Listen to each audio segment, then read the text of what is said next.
To all of your listeners and viewers. The National Academies Committee, made up of a number of experts, reviewed the evidence about how respiratory viruses are spread. And it's been long established that there are three ways. We produce big droplets when we laugh, cough, or sneeze.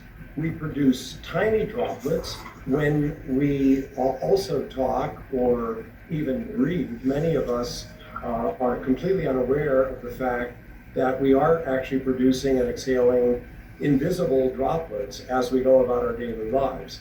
And finally, when we touch a contaminated surface from one of these droplets or direct contamination and then touch our face, that's the third way that we can get infected. All three of these pathways are important to stop. Nobody knows for sure exactly how important each of them is, but they are all possible, and they should all be part of our preventive strategy. That's why the CDC says, wash your hands frequently, keep a physical distance. And those kind of steps are really important in reducing our exposure to the virus in the ways that could infect us. Dr. Feinberg, our chief medical correspondent, Dr. Sanjay Gupta, they just had the town hall tonight, and during that town hall, he asked Dr. Fauci about your findings. Take a listen to this and then we'll discuss. You don't have to cough, you don't have to sneeze. There's an aerosol that goes out just a very short distance, just a couple of feet. And I think that's one of the things that's putting a red flag for people. Why people who are completely asymptomatic, not coughing, not sneezing, we know now are transmitting the virus, which brings up a number of issues. First, it underscores why you should continue to try and stay 6 feet away from someone, because that would obviate that right away. So I mean, if it even goes a couple feet, but if it stays airborne for any time at all, would you change your behavior based on this information, like running outside, for example? No, Sanjay, I wouldn't, because I believe that the 6 foot distance would really obviate that concern. Because if you look at the video of what that came out of that person's mouth when they spoke, it was sort of like this. But it stayed there for a bit, a couple of feet, and then went down. Doctor, do you agree is 6 feet away far enough? 6 feet away is a good distance, and almost always it's good enough for any of the larger droplets to fall down. If you're in the outdoors, it's perfectly adequate because the air disperses these droplets.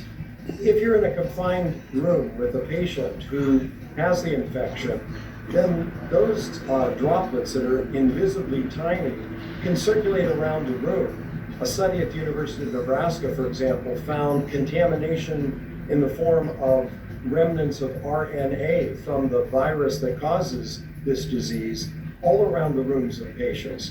So that is why it's especially important for our health professionals to have the protection that they need when they're caring for patients.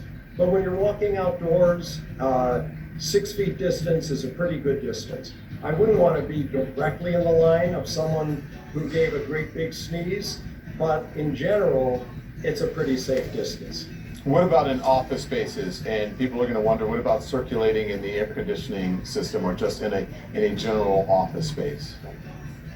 The degree to which this particular virus could circulate in sufficient density to be infectious in different spaces is not yet really established. With some viruses, for example, the measles virus, we know it's highly contagious and can spread through ventilation systems.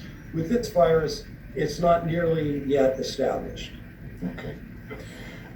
So listen, the president didn't give a clear answer tonight on wearing masks. Doctor, what do you think people should do? I think we're going to hear some advice. Everyone is saying that we're going to get some recommendations soon. If you ask me, the scientific evidence is not conclusive about wearing a mask to protect others. This is the key, Don.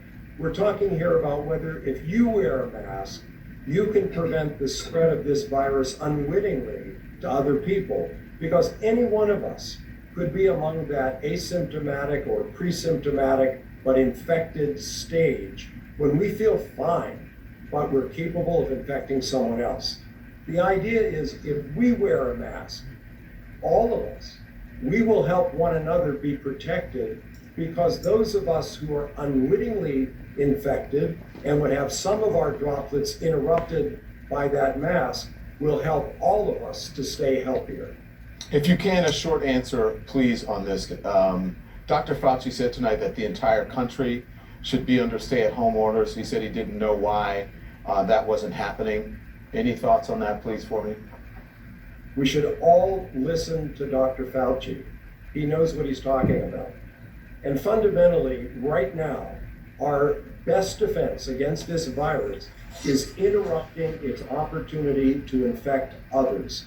Staying at home, keeping our physical distance, washing our hands, always keeping away from anyone who has been or is actively infected. That's where you get isolation. Those are the things that are just common sense, good steps for us to all take advantage of.